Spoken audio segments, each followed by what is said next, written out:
it's your girl T. So it's time for another recap of Love and Hip Hop Hollywood. This is episode 3. When I tell you Twitter was cracking last night, we had a good old funky time going in while the show was airing. This whole situation is a hot damn mess. Make sure you guys have your teacups ready because you already know this recap is piping hot. How you doing? Damn, this tea's good. So anyways, y'all, in the opening scene, we have Willie and Shanda. They're at the beach and the setting's all perfect. The sun is getting ready to go down. Willie's like, I'm here to talk to Shanda because, we need to figure out this whole Kaisha thing. And I'm like, bitch, what? Why do y'all need to figure out this whole Kaisha thing? You're the one who's been smashing Kaisha for the past 12 years. This has nothing to do with your wife. This is some shit that you need to figure out, not Shanda. I don't understand why Willie keeps trying to twist shit around and, not take personal responsibility for the fact that he has a Roman dick, okay? So anyways, you can tell that Shonda's still upset. She's still feeling some type of way. And Willie's apologizing to her and he's saying that, he doesn't want to leave his marriage. He wants them to work it out. She says, and she literally admits on camera, this is not the first time he's played her and that she's tired of it and she doesn't understand, what's wrong with him, that he just can't be faithful. So now I'm like, okay, so this is not the first time he's done it, but you are steadily taking him back. Do that strong woman shit if you're actually gonna walk away. If you're gonna stay in your marriage, that's fine. There's nothing wrong with that. But missing with the, you need to get it together and I'm not gonna put up with this anymore, when you know damn well you're gonna take him back. So long story short, Willie and Shanda walked off into the sunset, still together after this whole Kaisha situation, okay? Moving on to the next scene. So the next scene, we had Princess and Brandy invited Princess to her new store called Jayla or some shit like that. Jelani, I don't know what the hell her damn store is called, okay? And so Princess is there and she's like, okay, this store is nice, this is beautiful, but how did you get the funds to open up your own store? And Brandy is saying that, they had their web store and it was doing really good, that she wanted to open up a physical store, and that basically she took her baby's money that Max gave her and she used that to open up the store. So now Princess is looking at her like, you dumb, stupid bitch. Why would you do something like that? And of course, Brandy has every excuse in the world as to why this is okay. First of all, Brandy's the same bitch who went in on Moniece and said that Moniece was a bad mother and was not, putting her son first. And then Brandy turns around and takes $27,000 that Max gave her to put into their son's trust for a savings for him. She takes that money, she turns around and opens up a store. My thing is this, if your store was doing so good online, you would not have to steal from your husband or your baby. The sales from your online profits would have been enough for you to open up a new store. So Brandy's full of shit, okay? So then wide mouth Brandy goes to her confessional. She's like, Janae Couture can be, a big business venture for our family. And I need Princess to be okay with her being my alibi. I hope she understands why I'm using her as an alibi. And I'm sitting there looking at this shit like, really? Why would you drag Princess into this mess? Especially knowing that, she's married to Ray J and she can't hold damn water, okay? You don't drag somebody else. If you want to do some dirt, then you do some dirt on your own. But don't put my name in the mix to your damn husband. If I was Princess, I would definitely be feeling some type of way as well. I'm so tired of all these chicks on reality television swearing up and out they're starting a new fashion line, a new clothing line, but ain't none of these chicks ever been to fashion school or design school, okay? So them starting a new fashion line basically equates to them getting a bunch of cheap-ass Chinese clothing off of AliExpress, putting their little name on the tag, and then reselling it on Instagram, okay? We've seen this done time and time again. This whole situation was a hot damn mess, okay? Moving on to the next. So the next thing, we finally get to meet two newcomers. Her name is Lyrica Anderson and her boyfriend's name is A1, honey. Okay, yes, like the steak sauce. So anyways, Lyrica Anderson, she's on the set of her new video. She's saying that she's one of the baddest songwriters out there. She wrote Jealous for Beyonce. She wrote songs for Jay Hudson. She's also on a song with Chris Brown. So, us on Twitter, we need receipts, bitch. So why did this whole thing turn into a Wikipedia gate last night, okay? So me and a few people, we went out to Wikipedia and we looked at Beyonce's Jealous. And Lyrica Anderson's name was nowhere on there. And literally 16 minutes later, all you seen was an edit on that damn Wikipedia page. And then all of a sudden, Lyrica Anderson's name was included. When I tell you folks started going in on her, the whole situation was a hot damn mess. I don't know if this woman wrote this song or not, but I do have to give her a side eye for contacting her peoples and having them change the Wikipedia page during the damn airing of Love and Hip Hop Hollywood. Where they do this at? Anyways, we see her and her boyfriend Zesty A1 Sauce, okay? And so A1 is talking to her, and she's saying that, you know, she's really excited to like get her music video popping, and she's ready to, you know, just get herself out there and be seen. But she's also feeling some type of way about his mother, and at this point in time, A1 ain't even trying to hear it. So moving on to the next scene. So in the next scene, we see Miss Nikki Baby, Tiara, and Nia, and they're all going out to lunch, and Miss Nikki Baby's letting them know that, you know, she's no longer in a relationship with Fizz. So Tiara's like, well, damn, bitch, you kind of move fast now, don't you? So Tiara's like, okay, well, who are you with now? And Miss Nikki Baby goes on to tell them that she's dating not one, but two different people. And everybody's looking at her like, okay, bitch, damn, you're kind of free with the cooch now, aren't you? So then Miss Nikki Baby takes her confessional, and she's like, you know what? If guys can be players and they can date more than one female, then why can't I? I'm young, I'm beautiful, I can date who I want to date, you know what I'm saying? And I'm just sitting here like, girl, stop making excuses for your whole shit, okay? Yes, you're free to date who you want to date, but sleeping with two different people in the same damn day is kind of trifling, okay? Moving on to the next scene. So in the next scene, we have Princess and Ray J, and basically Princess's ass cannot hold water, honey. She's steadily running her mouth, telling Ray J everything about what Brandy done did with Max's money, and then she's still upset about the whole Moniece situation. She feels like Moniece is being extra messy, and she has no business doing interviews and putting their name in her mouth. And Ray J is steadily like, you know what, don't even trip off of Moniece. I told you I hit it, you know, one time, you know, it was just for half a minute, you know, stop tripping about her. And Princess is like, no, Ray, nobody's gonna disrespect me and you ever again. When I see Moniece, it is on and popping. So Princess is like super gassing her head up, honey. I can't wait for this meetup with Princess and Moniece, okay? Moving on to the next scene. So in the next scene, we have Princess, and she's meeting up with Moniece. So Moniece is saying that she basically took Princess up on her offer to come meet up with her. And so as soon as Moniece sits down, honey, all of a sudden Princess wants to got a Floyd Mayweather, you know, flashback, because all of a sudden Princess went from a princess to being about that life. That bitch was like, I want to know why the fuck my motherfucking name keeps coming out your mouth, Moniece. And when she said that, y'all, I fell the hell out. I'm like, damn, Princess, okay, bitch, you done got some balls this season. Last season, all you did was damn cry. So now Moniece is kind of shook, like, well, the reason why, you know, your name is in my mouth is because you're always talking shit about me. You and your friends are always attacking my motherhood. And I loved how Princess stopped her right there. Princess is like, you know what? You always want to play victim. You like to start shit, and then when folks call you out and come for you, then you want to get up in your feelings. And Moniece is like, no, you guys don't know me. All you guys do is attack my motherhood. And Princess said in her confession that basically Moniece uses this whole motherhood situation as an excuse to attack other people. And I have to agree with Princess on that. Moniece is using this whole motherhood situation and what folks said about her as a crutch. First of all, Moniece, you came on to Love and Hip Hop Hollywood playing the persona of a woman who is not taking care of her child, who her baby's father basically had custody of the child. Cam lived with Fizz the whole time. Moniece was in and out. You know, the first season, they definitely made her look like a deadbeat mom. So you can't get mad if that's how the world interprets and sees you. Another thing, Moniece is also a hypocrite, okay? She hates for people to come at her mothering, but yet and still, she had no problem calling Brandy's baby ugly, okay? I lost a lot of respect for Moniece after this clip ended up going viral on social media. Check out this bonus clip of Moniece calling Brandy's baby ugly. Check this out, I'm gonna come back with the rest of my commentary. This beef you and Brandy got going on, it's just kind of ridiculous. The bitch had no right to speak to me at all, ever, about my situation with you because all she knows is one side. When she shut her mouth, I said, you do not know me, you do not know my struggle, you do not know anything about what I've been through, but you judged my solution. And that, my friend, is where you up royally. Get back on your rope, swing back to whatever little nasty ass jungle it is that you came from, raise your little ugly family, including the baby. The baby's ugly, bitch, and stay the out of my business. That's what I said, so you have full clarity.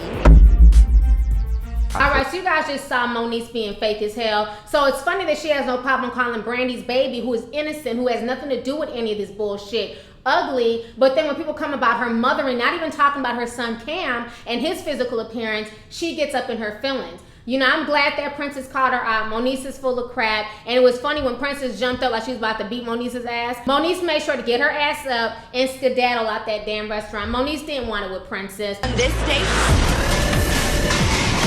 Moniece knows who to attack and who not to attack. You know, she's about that life when it comes to the Amandas and the Miss Nikki Babies, the ones who, you know, really can't fight. But it's funny that when Princess was coming at her, she heard up and turned her back and walked out the restaurant. How you doing? Moving on to the next scene. We're in the club and Lyrica's on stage performing, and she has a pretty good singing voice. Tia Marie's also there. On top of Tia Marie, A1, her boyfriend, is there, and Lyrica's mama, who's also for some reason named Lyrica, she's there as well.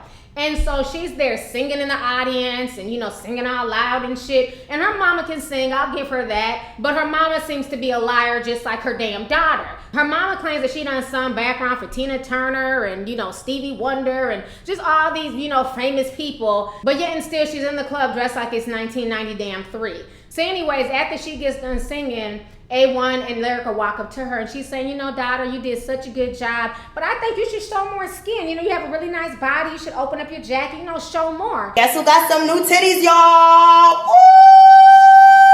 And A1's like, no, she doesn't need to do that. It's about her vocals. You know, why do you want her to show more skin? And then her and A1 start getting into it. She's like, well, you know what? While you're worried about what I'm saying to my daughter, you need to make sure your mother moves out of y'all's house, okay? I'm tired of this. Your mother does not have any reason to be living in your house. It was supposed to be a temporary situation. And now, fast forward a few months later, your mother is still there.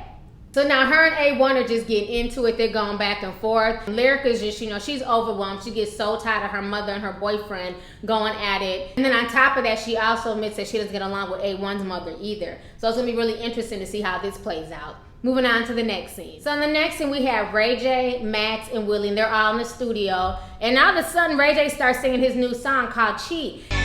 Cheat on your man, girl, come and get some bread. And I'm like, what? That's the lyrics to the song? You guys are telling girls to cheat on their men? You know, I swear like these shows are they just create nothing but dysfunction. You know, it makes no sense. So instead of 3 black men coming together to basically uplift the black family and talk about, you know, being faithful, being a good husband to your wife, they decided to come up with a song called Cheat. And it's basically telling young girls to cheat on their boyfriends if they don't have enough bread. I was not feeling that ratchet ass song at all, okay? Typical unfaithful ass Negroes bragging about cheating, bragging about being the other man. You know, the whole situation's a hot damn mess. So anyways, Max is there, Willie's there. Willie says that he doesn't want to get involved on the track because he don't want to sing about cheating because we all know he's a big ass cheater. So he's like, he don't want to shine a light on him and his infidelities. So he's just not going to sing on the damn track. So anyways, Max asks Ray J, you know, what's been up? You know, how's everything coming along with the wedding and you know, Princess and Brandy? And Ray J's looking at him like, bitch, I done told you this twice.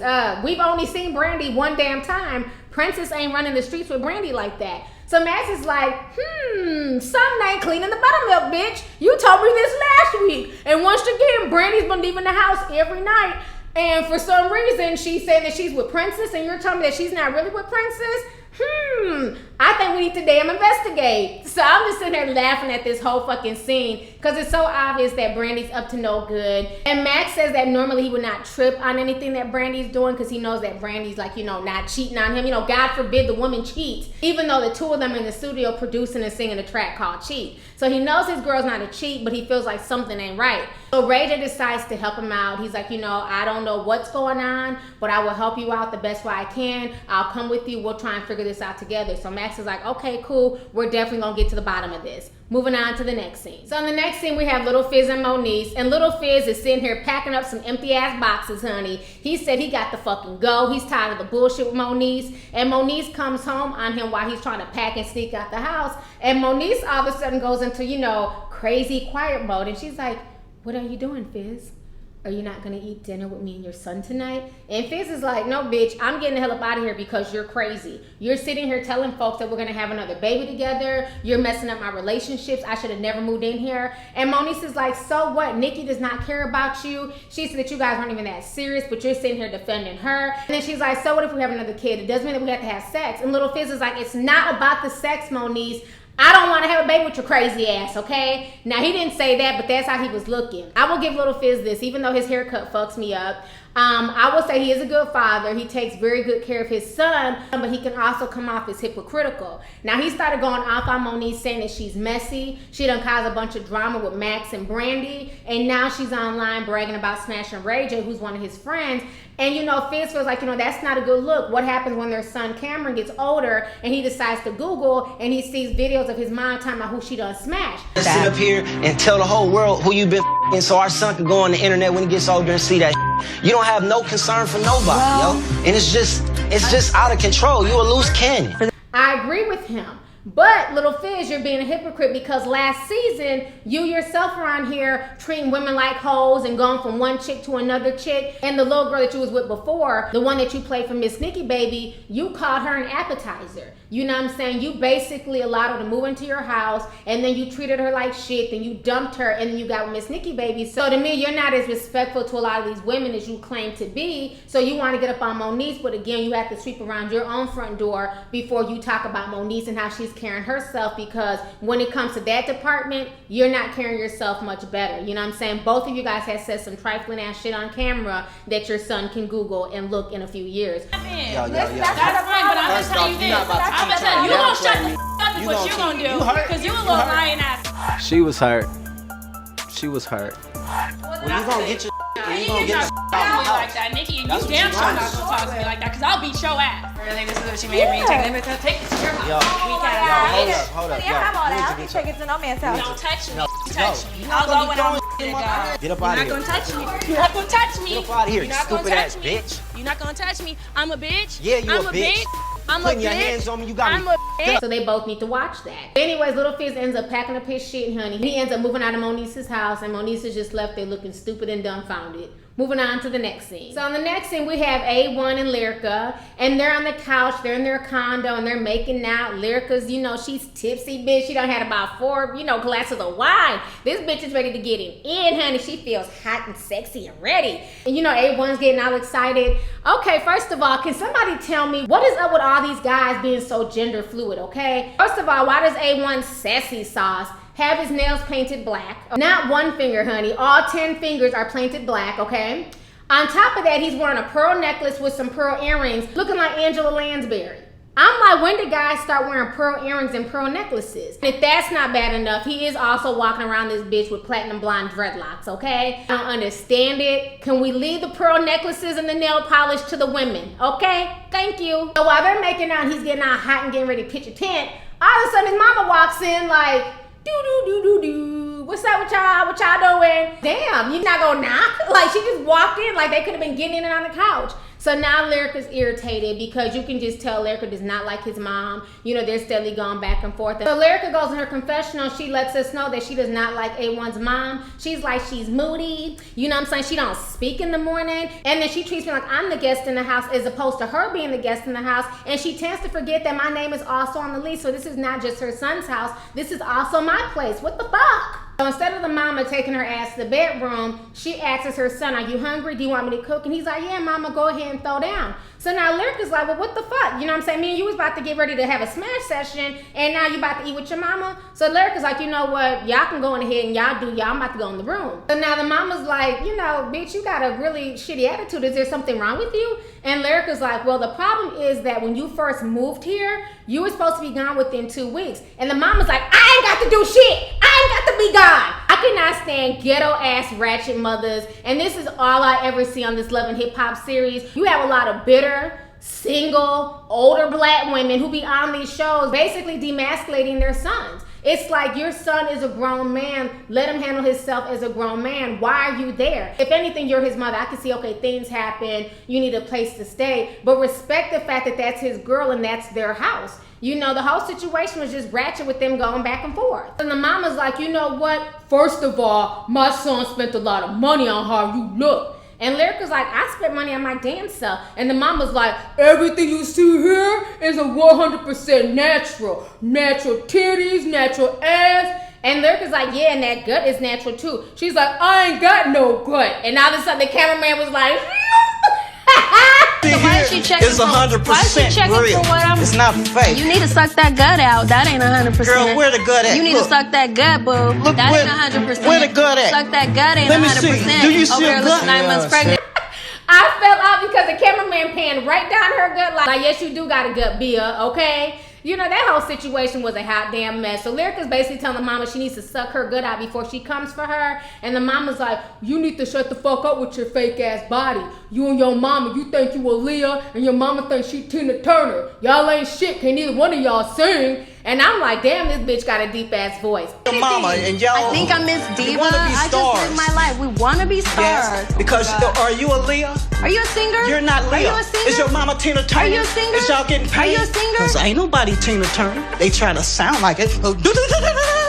Sound like a horse. Mama. Okay. You know, so the whole situation was just a hot damn mess. And then Lyrica says, you know what, I ain't got time for this. I'm not about to be sitting up in my house arguing with you. So she gets up and walks out. And the mama's like, if you can't take the kitchen, then you need to get up off the heat.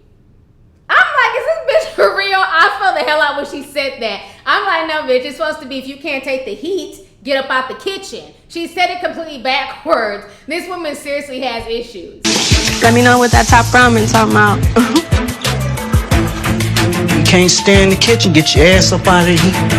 I just don't understand it. It's like you have a lot of these older women on these shows who are so clingy to their sons. Just like with Mama D, you know, then we had, you know, Jim Jones's mama. She was really clingy to him. They never think that any woman's good enough for their son. You know, the whole situation is just a hot damn mess. And the fact that she's sitting there parading around like that and talking to his girl like that and being disrespectful in their house, it's just a bit much. And of course, you know, the son is confused. He don't know if he should side with his girl or side with his mama. Like I always say, anytime you have these shows, you always have this overbearing mother who's basically demasculating her son. I just can't stand any of it. That shit just annoys the hell out of me. Moving on to the next scene. So in the last and final scene, we finally had Wide Mouth Brandy, honey. It's the grand opening. Everybody named Mama's there. Miss Nikki Baby's there. Ray J and Princess walk in. All their other friends are there. So Ray J goes to go talk to Brandy. And he's like, you know, congratulations on the store, but did you tell my boy what's up?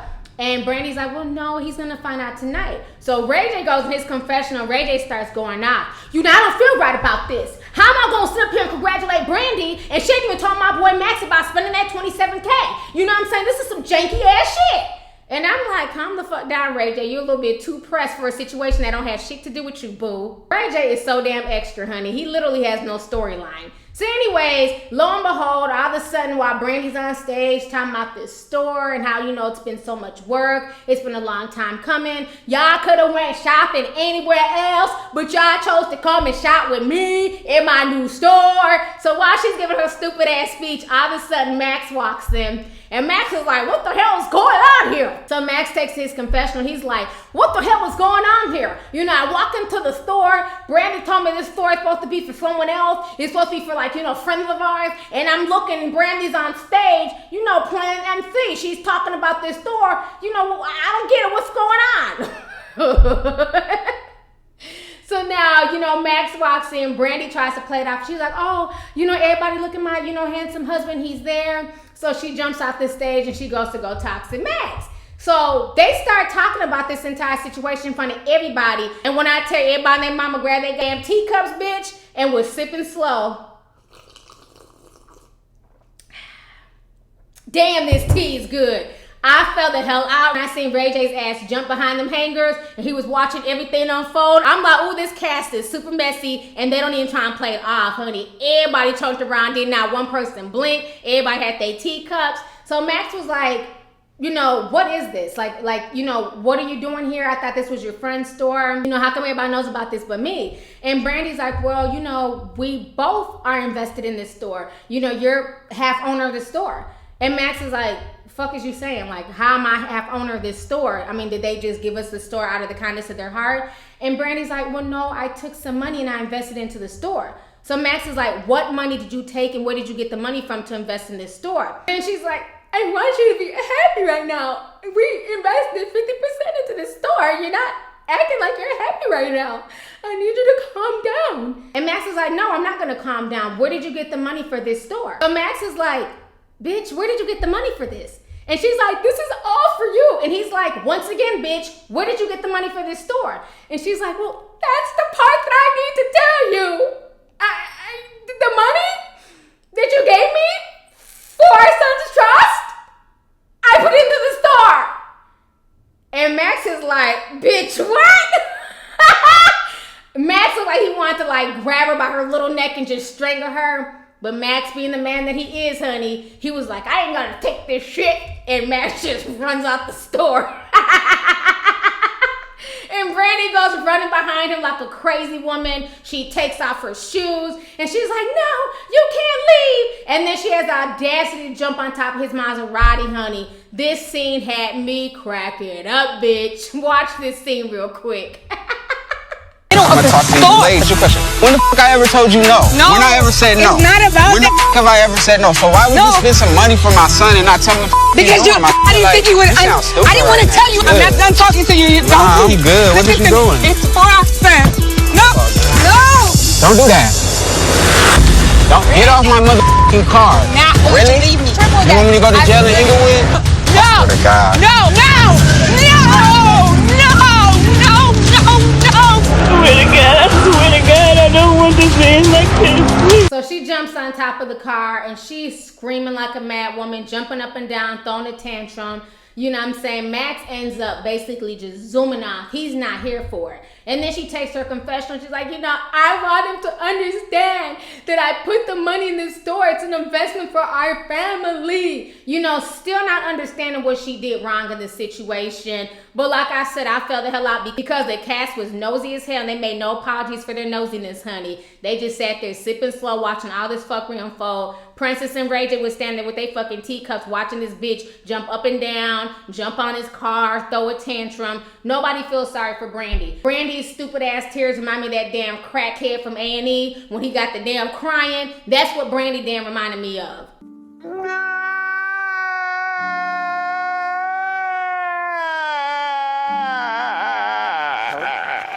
Like I said before, I don't feel sorry for Brandy. Everything she did was deceitful. And I see people making excuses saying, well, you know, it's not like she went and bought a bag or some shoes. She invested into a business. But that's not how it works. When you're married to somebody, you guys are one. And if he's saying take that money and put it in a trust for our son, and she agreed to that, her taking that money and doing what she wanted to do with it does not make it okay. It doesn't matter if she invested into a business. It was not her money to invest. And especially Max told her, have you ever asked me for something I've told you no? And she was like, no. So that means that Brandy could have went to her husband and told her husband about this idea, what she wanted to do. I'm sure he would have supported her. I'm sure when he produced another track, he could have gave her that money to open up the store. But Brandy wanted to be selfish. She wanted to be deceitful and think about herself. She did not open up this store for her family. She did not open up this store for Max. She opened up this store for herself and for her own ego. Folks need to stop making excuses for bullshit ass behavior, okay? So anyways, that is the end of this week's episode of Love and Hip Hop Hollywood, episode 3. Let's go ahead and get the discussion popping. Go ahead and leave a comment.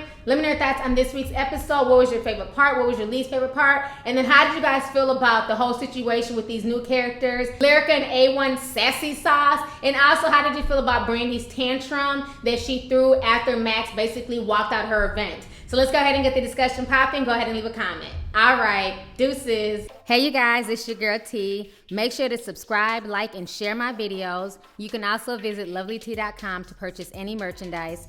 Also, don't forget to click the boxes down below to watch any of my previous videos. Talk to y'all later. Deuces.